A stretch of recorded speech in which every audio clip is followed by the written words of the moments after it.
बिस्मिल्लाहिर्रहमानिर्रहीम। अस्सलाम वालेकुम स्टूडेंट्स, आज हम चैप्टर नंबर 3 का नेक्स्ट टॉपिक स्टार्ट करने जा रहे हैं, that is bond energy and bond length. ये दो टॉपिक्स हैं, बारी बारी दोनों को डिस्कस करेंगे, इनके फैक्टर्स देखेंगे, इनके डेफिनेशन को देखेंगे, कहाँ पर इंक्रीज होगी कहाँ पर डिक्रीज होगी, ये सारी चीज़ें डिस्कस करें। तो स्टार्ट करते हैं हम स्टूडेंट्स बॉन्ड एनर्जी से। बॉन्ड एनर्जी क्या होती है? बॉन्ड एनर्जी हमारे पास वो एनर्जी होती है जो कि रिक्वायर्ड होती है टू ब्रेक, तोड़ने के लिए, all bonds of a particular type.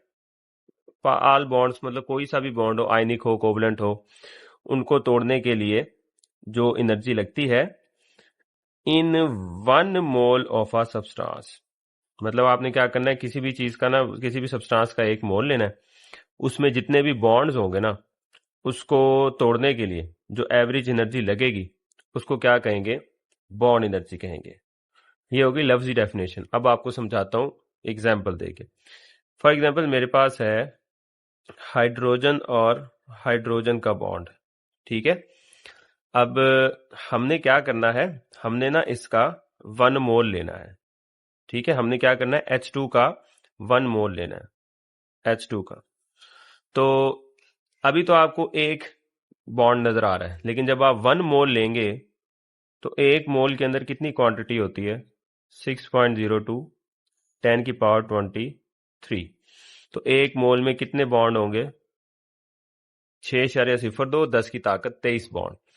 तो एक मोल में इतने सारे बॉन्ड हैं, इन सब को तोड़ने के लिए जो एनर्जी लगेगी इन केस ऑफ H2, उसको हम क्या कहेंगे? Bond energy. और हाइड्रोजन के केस में उसकी वैल्यू होती है 436 किलो जाउल पर मोल। हमारी बुक में लिखा हुआ है 432। ओवरऑल मतलब प्रीवियस जो बुक्स हैं उनमें कहीं पे काफी जगह पे 436 लिखा हुआ है, तो आप बुक वाली बात को कर लें। हमारी वैल्यू होती है 432 किलो जॉल पर मोल। मतलब ये वो एनर्जी है, 432 किलो जॉल पर मोल वो एनर्जी है जो कि हमें एक मोल के अंदर जितने बॉन्ड्स हों उनको तोड़ने के लिए रिक्वायर्ड होती है, ठीक है। ये एक बॉन्ड की एनर्जी नहीं है, आपने याद रखना है कितने बॉन्ड्स की है, 6.02 10 की ताकत 23 बॉन्ड को तोड़ने के लिए जो एनर्जी लगेगी उसको हम कैलकुलेट करते हैं और उसको हम कहते हैं बॉन्ड एनर्जी। ओके, अच्छा। तो इसके बाद ये होगी हमारे पास डेफिनेशन स्टूडेंट्स। बॉन्ड एनर्जी में एनर्जी रिक्वायर्ड के साथ साथ एनर्जी रिलीज भी हम कह सकते हैं, ठीक है। क्या हो सकता है? एनर्जी रिलीज भी हो सकती है, ये भी याद रखिएगा।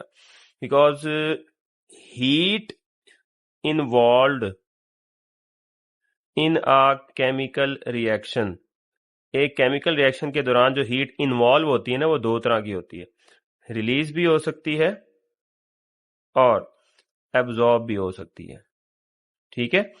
तो हमारे पास ना बॉन्ड एनर्जी हमारी बुक में तो रिक्वायर्ड के हिसाब से लिखा हुआ है ना, तो जितनी एनर्जी रिक्वायर्ड होती है बनने के लिए उतनी ही एनर्जी रिलीज भी होगी। मतलब अगर हम कहें हाइड्रोजन और हाइड्रोजन का बॉन्ड जब बनेगा तो तब एनर्जी रिलीज होगी, वो कितनी होगी? जितनी उसको तोड़ने के लिए लगती है उतनी ही उसको बनाने में रिलीज होगी। क्लियर होगी बात? तो इसलिए ना बॉन्ड एनर्जी रिलीज की टर्म में भी लिख सकते हैं और एब्जॉर्ब की टर्म में भी। हमारी बुक में एब्जॉर्ब की टर्म में लिखा हुआ है। क्लियर? ओके। यूनिट इसके होते हैं, यूनिट इसके होते हैं किलो जाउल पर मोल। इसको किलो जूल पर मोल में हम मेजर करेंगे, यूनिट्स लिखेंगे। और बॉन्ड एनर्जी हमें क्या बताती है? स्ट्रेंथ ऑफ बॉन्ड के बारे में बताती है और उसकी रिएक्टिविटी के बारे में बताती है, ठीक है। अब हम चलते हैं हम पढ़ते हैं फैक्टर्स, या यही जो बात है इसको एक्सप्लेन करते हैं कि बॉन्ड एनर्जी से स्ट्रेंथ ऑफ बॉन्ड या रिएक्टिविटी का कैसे पता लगता है। तो हमारे पास है इसके दो फैक्टर बॉन्ड एनर्जी के। पहला फैक्टर है डेल्टा ई एन से मुराद इलेक्ट्रोनेगेटिविटी का डिफरेंस किस किस के दरमियान? बॉन्डेड एटम्स के दरमियान। Electronegativity difference of bonded atom वो डायरेक्टली प्रोपोर्शनल होता है बॉन्ड एनर्जी के। जितना ज्यादा इलेक्ट्रोनेगेटिविटी का डिफरेंस होगा उतनी ज्यादा बॉन्ड एनर्जी होगी। फिर इसके बाद है size of atom. Size of atom जितना ज्यादा होगा बॉन्ड एनर्जी का उससे इनवर्स रिलेशन होता है, बॉन्ड एनर्जी उतनी ही कम होगी। अब मैं इन दोनों फैक्टर्स को एक्सप्लेन करता हूं कि हमारे पास ये कैसे हुआ, डायरेक्टली प्रोपोर्शनल और इनवर्सली प्रोपोर्शनल कैसे होते हैं। तो उसके लिए ना मैंने देखिए ये मिसाल लिखी हुई है, HF, HCl, HBr, HI, इन सब की बॉन्ड एनर्जीज की वैल्यूज मैंने लिखी हुई हैं। ठीक है, सबसे पहला फैक्टर इलेक्ट्रोनेगेटिविटी का डिफरेंस था, मैं उसको एक्सप्लेन करने जा रहा हूं। आप लोगों को मालूम है हाइड्रोजन की इलेक्ट्रोनेगेटिव वैल्यू 2.1 होती है और फ्लोरीन की होती है 4। सबके अंदर हाइड्रोजन की तो सेम ही है 2.1 2.1। फ्लोरीन की लिख दी 4, क्लोरीन की होती है 3.0, ब्रोमीन की होती है 2.8 और आयोडीन की 2.5। अब सबका कैलकुलेट करें इलेक्ट्रोनेगेटिविटी का डिफरेंस, इन दोनों का डेल्टा EN सबका कैलकुलेट करो जरा। इसका निकलेगा 4 माइनस 2.1 दैट इज 1.9। इसका निकलेगा 0.9। ठीक है, इसका निकलेगा 0.7 और इसका निकलता है 0.4।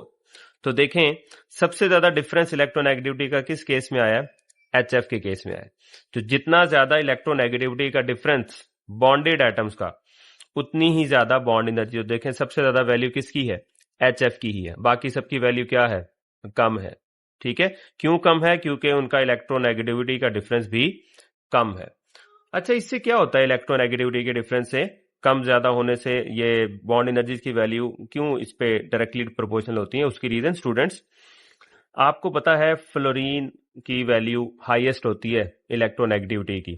ठीक है, तो पार्शियल नेगेटिव चार्ज क्रिएट करेगा ये, और हाइड्रोजन पे होगा पार्शियल पॉजिटिव चार्ज क्रिएट। यहां पर भी पार्शियल नेगेटिव होगा और यहां पर होगा पार्शियल पॉजिटिव चार्ज क्रिएट, लेकिन ये पार्शियल नेगेटिव चार्ज कम होगा। उसकी रीजन, क्लोरीन की इलेक्ट्रोनेगेटिव वैल्यू कम है, फ्लोरीन की ज्यादा होती है, तो ये पार्शियल नेगेटिव और पार्शियल पॉजिटिव बहुत ज्यादा क्रिएट होंगे। इससे क्या होगा, पॉजिटिव और नेगेटिव आपको पता है अट्रैक्शन क्रिएट करते हैं। इससे ना हमारे पास जो ये अट्रैक्शन है ना, इसको हम कहते हैं एडिशनल अट्रैक्शन, और इस एडिशनल अट्रैक्शन को ना हम नाम देते हैं पोलैरिटी का। पार्शियल नेगेटिव और पार्शियल पॉजिटिव चार्ज क्रिएट होने से मॉलिक्यूल क्या हो जाता है, पोलैरिटी आ जाती है उसके अंदर। और पोलैरिटी HF के केस में सबसे ज्यादा होती है, क्यों, क्योंकि उसमें इलेक्ट्रोनेगेटिविटी का डिफरेंस सबसे ज्यादा है। जितना ज्यादा ये नेगेटिव और पॉजिटिव चार्ज क्रिएट होगा, इलेक्ट्रोनेगेटिविटी के डिफरेंस पर ही डिपेंड करता है, जितना ज्यादा ये डिफरेंस हो उतना ज्यादा ये पॉजिटिव और नेगेटिव चार्ज क्रिएट होता है, और उतनी ही स्ट्रांग क्या होगी, अट्रैक्शन होगी। तो इसको तोड़ने के लिए फिर क्या होगा, एनर्जी ज्यादा लगेगी क्योंकि अट्रैक्शन ज्यादा है। तो इसलिए HF की बॉन्ड एनर्जी ज्यादा है क्योंकि इसकी पोलैरिटी भी ज्यादा है। आई होप सो आपको ये सारा फैक्टर बड़े अच्छे से समझ आ गया होगा। ये हो गया पहला फैक्टर। उसके बाद था हमारे पास दूसरा फैक्टर। दूसरा फैक्टर था साइज ऑफ एटम, जो कि इनवर्सली प्रोपोर्शनल है। यहां पर मैंने HF और HCl को ही लिया हुआ है। फ्लोरीन का साइज क्योंकि छोटा होता है और क्लोरीन का बड़ा होता है, इसलिए मैंने बड़ा करके बनाया है। जब आप बड़े एटम की बात करते हैं ना, उसका न्यूक्लियस देखें और उसका इलेक्ट्रॉन देखें। इस तरह फ्लोरीन का एटम छोटा है, उसका न्यूक्लियस देखें और उसका इलेक्ट्रॉन, ये मैंने E नेगेटिव लिखा है, इलेक्ट्रॉन इलेक्ट्रॉन। इस केस में इलेक्ट्रॉन न्यूक्लियस से दूर है, क्लोरीन के केस में। तो क्या होगा, इलेक्ट्रॉन निकालना आसान होगा। जब इलेक्ट्रॉन निकालना आसान है या न्यूक्लियस से इलेक्ट्रॉन दूर है, तो इसको तोड़ना भी क्या हो जाएगा, आसान। तो कम एनर्जी देनी पड़ेगी HCl के केस में, जबकि HF में केस में इलेक्ट्रॉन न्यूक्लियस के करीब है, अट्रैक्शन स्ट्रांग है, तो इसको ज्यादा एनर्जी देनी पड़ेगी। तो इस वजह से साइज अगर छोटा होगा तो क्या होता है, साइज ऑफ एटम छोटा होगा तो बॉन्ड एनर्जी ज्यादा आती है। क्लियर होगी बात? ओके, ये हो गया हमारे पास यहां तक कंप्लीट बॉन्ड एनर्जी। उसके बाद हमारे पास आता है बॉन्ड लेंथ। अच्छा, बॉन्ड लेंथ क्या होती है? बॉन्ड लेंथ के बारे में डेफिनेशन लिखी हुई है। ये एक डिस्टेंस है किस किस के दरमियान, न्यूक्लियस के दरमियान ऑफ टू एटम। मतलब आप दो एटम लें, एक A ले लें, एक B ले लें, इन दोनों के न्यूक्लियस के दरमियान जो डिस्टेंस होगा उसको क्या कहेंगे, बॉन्ड लेंथ। और इन्होंने आपस में कौन सा बॉन्ड बनाया हो, कोवलेंट बॉन्ड। मतलब हम कंसीडर कर रहे हैं कि ये कौन सा बॉन्ड है, कोवलेंट बॉन्ड है। ठीक है, तो distance between the nuclei of two bonded atom that is called bond length. Short question में ही है।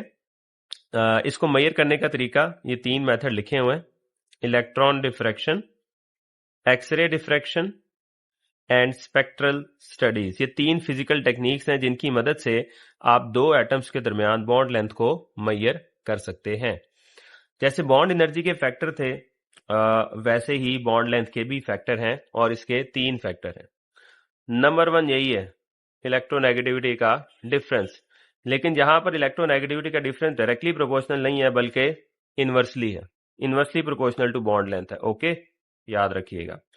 साइज ऑफ एटम क्या है, डायरेक्टली प्रोपोर्शनल है बॉन्ड लेंथ के। जितना ज्यादा साइज होगा उतनी ज्यादा बॉन्ड लेंथ होगी। ओके, और लास्टली एक और नया फैक्टर है, that is nature of covalent bond. मैं साथ साथ इनको एक्सप्लेन करते हुए आपको बताता हूं। अच्छा स्टूडेंट्स, जो सबसे पहला मेरा फैक्टर था ना, वो था इलेक्ट्रोनेगेटिविटी का डिफरेंस, और हमने ये पढ़ा था, हमने ये देखा है delta E N inversely proportional है बॉन्ड लेंथ के। अब जरा देखें, SiF सिलिकॉन फ्लोराइड, इसका ना सिलिकॉन का रेडियस होता, सॉरी आपको शायद नजर नहीं आ रहा, ये मैंने लिखा है, दोबारा देख लें। इलेक्ट्रोनेगेटिविटी का डिफरेंस क्या होता है, बॉन्ड लेंथ के इनवर्सली प्रोपोर्शनल होता है। सिलिकॉन का जो रेडियस होता है ना, वो 117 पिकोमीटर्स होता है, और फ्लोरीन का होता है 64 पिकोमीटर्स। तो हम क्या करते हैं, सिलिकॉन फ्लोराइड का जो बॉन्ड है उसकी बॉन्ड लेंथ काउंट करते हैं, इन दोनों को प्लस करके, रेडियसिस को प्लस करके, तो क्या आंसर आता है, 181 पिकोमीटर्स का आंसर आता है। ठीक है, लेकिन एक्सपेरिमेंटली जब आप देखते हैं ना सिलिकॉन फ्लोराइड का बॉन्ड लेंथ, तो वो कितनी होती है, 155। अब ये वैल्यू प्लस करके तो हमें लग रहा था इतनी वैल्यू आनी चाहिए, लेकिन ओरिजिनल वैल्यू क्या आई है, कम आई है।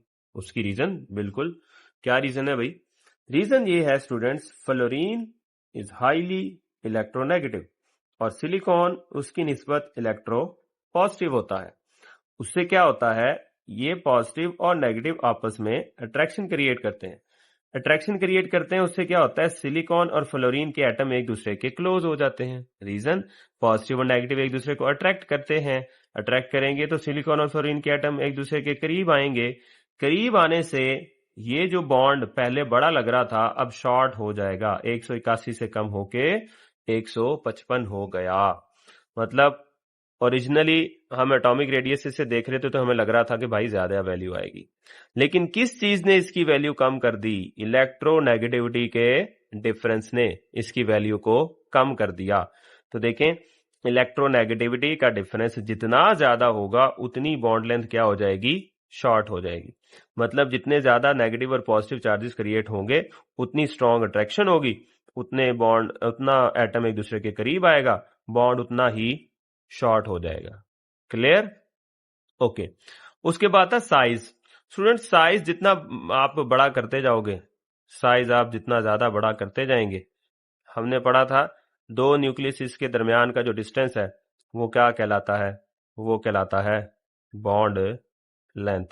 देखें, ऊपर वाले 2 मैंने शॉर्ट बनाए हैं, ठीक है, ऊपर वाले दोनों मैंने साइज थोड़े बनाए हैं तो उनकी बॉन्ड लेंथ भी छोटी है। नीचे वाले जरा साइज में बड़े बनाए हैं तो उनकी बॉन्ड लेंथ भी क्या है, बड़ी है। तो डायरेक्टली प्रोपोर्शनल किसके, साइज के, साइज डायरेक्टली, जितने ज्यादा एटम का साइज होगा उतनी ज्यादा बॉन्ड लेंथ होगी। 2 फैक्टर हो गए, तीसरे पर आ जाए। तीसरा है जी जनाब साहब, nature of covalent bond. Student, nature of covalent bond से मुराद है single covalent bond, double covalent bond और ट्रिपल कोवेलेंट बॉन्ड। जैसे जैसे सिंगल डबल ट्रिपल में कन्वर्ट होते हैं, ये देख रहे हैं आप, बॉन्ड लेंथ क्या होती जा रही है, शॉर्ट होती जा रही है। ठीक है, अब सिंगल बॉन्ड होगा तो बॉन्ड लेंथ ज्यादा होगी, डबल होगा तो उससे कम होगी, ट्रिपल होगा तो उससे भी कम होगी। अब इसकी क्या रीजन है स्टूडेंट्स, सिंगल बॉन्ड में 1 इलेक्ट्रॉन का पेयर होता है, डबल में 2 और ट्रिपल में 3। जितने ज्यादा इलेक्ट्रॉन के पेयर आते जाते हैं ना, उतना इलेक्ट्रॉनिक क्लाउड बढ़ता जाता है, एटम्स एक दूसरे को करीब खींचना शुरू हो जाते हैं। इसकी वजह से बॉन्ड क्या हो जाता है, शॉर्ट हो जाता है। ठीक है, अच्छा जी, ये हमने बॉन्ड लेंथ के भी सारी चीजें पढ़ ली हैं स्टूडेंट्स। अब हमारी बुक में ना एक छोटा सा और टॉपिक है, इंटरमॉलिक्यूलर फोर्सेस का, मैं आपको वो भी साथ कवर करवा रहा हूं। जस्ट ये 2 मिनट में अभी कवर हो जाएगा, तो इसको जरूर सुनते हुए जाएं। Comparison among bonds. Students, forces ना 2 तरह की होती हैं, इंटरमॉलिक्यूलर और इंट्रामॉलिक्यूलर। इंटर का मतलब होता है दरमियान, के दरमियान। इंट्रा का मतलब होता है अंदर। तो इंटरमॉलिक्यूलर फोर्सेस वो फोर्सेस होती हैं जो 2 मॉलिक्यूल्स के दरमियान होती हैं। फॉर एग्जांपल, मेरे पास HCl है और दूसरा भी HCl है। इनके दरमियान जो फोर्स ऑफ अट्रैक्शन है ना, 2 मॉलिक्यूल्स के दरमियान, वो क्या कहलाती है? Intermolecular force. और इंट्रामॉलिक्यूलर फोर्स अंदर वाली को कहते हैं with in the molecule, molecule के जो अंदर प्रेजेंट होती है। मतलब HCl एक मॉलिक्यूल है, इसके अंदर ये बॉन्ड प्रेजेंट है, इसको क्या कहेंगे? ये क्या कहलाता है? Intramolecular force. Intermolecular force week होती है, इंट्रा वाली क्या होती है? स्ट्रॉन्गर होती है। उसकी रीजन, इंटरमॉलिक्यूलर फोर्स जस्ट एक अट्रैक्शन होती है, इंट्रामॉलिक्यूलर फोर्स स्टूडेंट्स इसमें इलेक्ट्रॉन्स का ट्रांसफर होता है या शेयरिंग होती है, तो ये जरा इससे स्ट्रांग होती है, इलेक्ट्रॉन्स के ट्रांसफर या शेयरिंग की वजह से उससे ज्यादा स्ट्रेंथ आती है। अच्छा, अब ना ये तो हो गई वीकर, इंट्रा वाली वीकर होती हैं, हमने कंपैरिजन ही पढ़ना था। अब और इंट्रा वाले स्ट्रांग होते हैं। अब इनकी मिसालें देख लें, ये इंट्रा की मिसालें लिखी हुई हैं और ये इंटर की मिसालें लिखी हुई हैं और ये इंट्रा की। तो स्ट्रॉन्गेस्ट जो हमारे पास आएगी ना फोर्स, सबसे पहले आएगा आयनिक बॉन्ड, उसके बाद आता है कोवलेंट बॉन्ड, फिर आता है मेटेलिक बॉन्ड। ठीक है, तो मैंने ना इसी हिसाब से लिखी है, फर्स्ट नंबर इसका, सेकंड इसका, थर्ड इसका। उसके बाद आ जाए, ये सारे तो स्ट्रांग हैं एज कंपेयर टू इंटर। तो इंट्रा वाली में जो सबसे पहला नंबर आता है ना, वो किसका आता है? Ion dipole forces. ये इंटरमॉलिक्यूलर फोर्सेस की मैंने टाइप्स लिखी हुई है, इंट्रा की ये टाइप्स थी।